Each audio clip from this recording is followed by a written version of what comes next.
Colin, has the NBA become too political? Well, it's become more political. Whether it's too political, we could argue. I would say this. Show me the study. I've been doing this 30 years, where people want their sports and politics together. Like, I love tuna fish. I have a sandwich every day, and I love ice cream. I don't like tuna fish ice cream. I can love politics.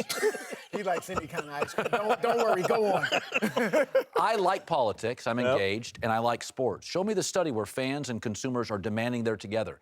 This is great for the NBA to occasionally be out there, but when I think the NBA ratings are down 15%. They're down 28% in Ohio. So show me where everybody loves. Our former employer is down 15% across the board. The audience is telling you, we like politics, but we turn to Fox News for it. And we like sports, and we turn to you for it. Show me where the consumer is demanding we mix sports and politics. I'd like to see the study where it's effective. I'm going to make this small point that I think there's some truth in what you're saying. I think traditional sports fans and most sports fans don't want hyper-left politics in their sports. I think there's consistency and synergy between conservative values, which are taught in sports, and so much of it has been left that I think it's bad business. And I listen to players all the time. They're not good businessmen. Please your customer base. That's what any business person does. And so even take a dope dealer who we've somehow put on a pedestal. They please and sell out to their customers.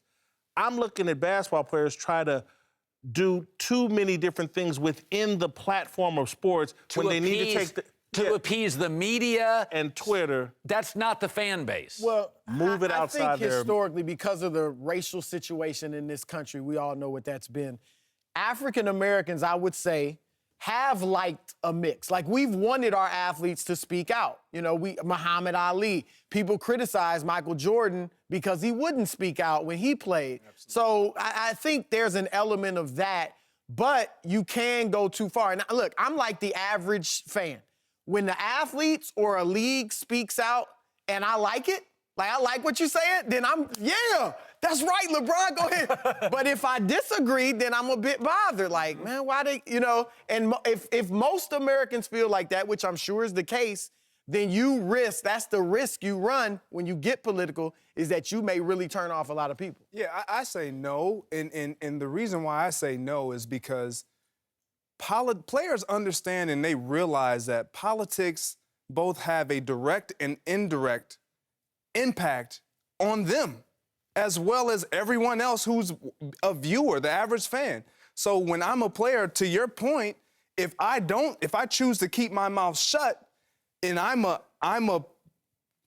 of the main guys, the faces of an organization, let alone the face of one of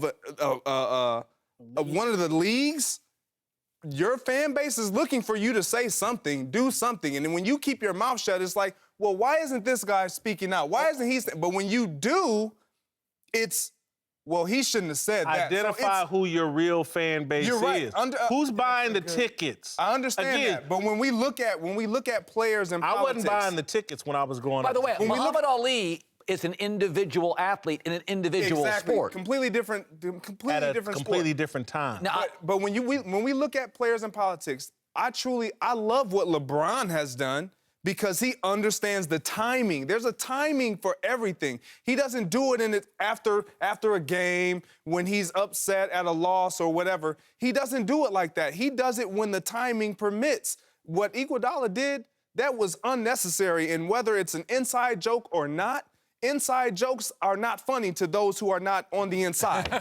Listen, football, and I keep going back to this, it's run like a business. Yeah. And it stays true to the values of sports. And that's why football is king. I'm telling you, if basketball were run properly, it would unseat football. Here's what's interesting. Football was down like 5% this year, and people are like, oh, football. Then the Super Bowl comes, the ratings are great. Why isn't it being reported that the NBA is down 28% in Cleveland? Why is that not a story? Why is it happening? So, Jason, do you think Michael Jordan is more the model for these athletes, or should be the model? Listen, I think LeBron, to me, was on track for being the perfect model. LeBron invests in his community where he's Yes, from. yes. That's an activism that I think is appropriate Love for that. multi-millionaire athletes. Yes. It's gestures are not getting it done. If John Carlos and Tommy Smith had been worth $100 million, throwing the fist up in the air, that's a gesture.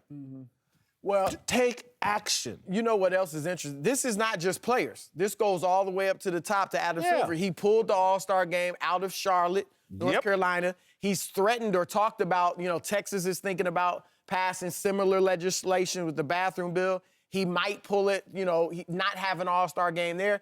That opens, in addition to alienating maybe half the country, that also could open you up to hypocrisy or claims of hypocrisy. It plays to the media, but it's truly inauthentic. Yeah, In actuality. Because if you're not, that shows that that it is. And I do hypocrisy feel like inauthentic. the NBA sees itself as a progressive social leader. That is fine. But I mean, the Warriors now, it is a weekly occurrence, a political statement. Show me the study where fans and consumers want that from not just athletes, but commentators on sports.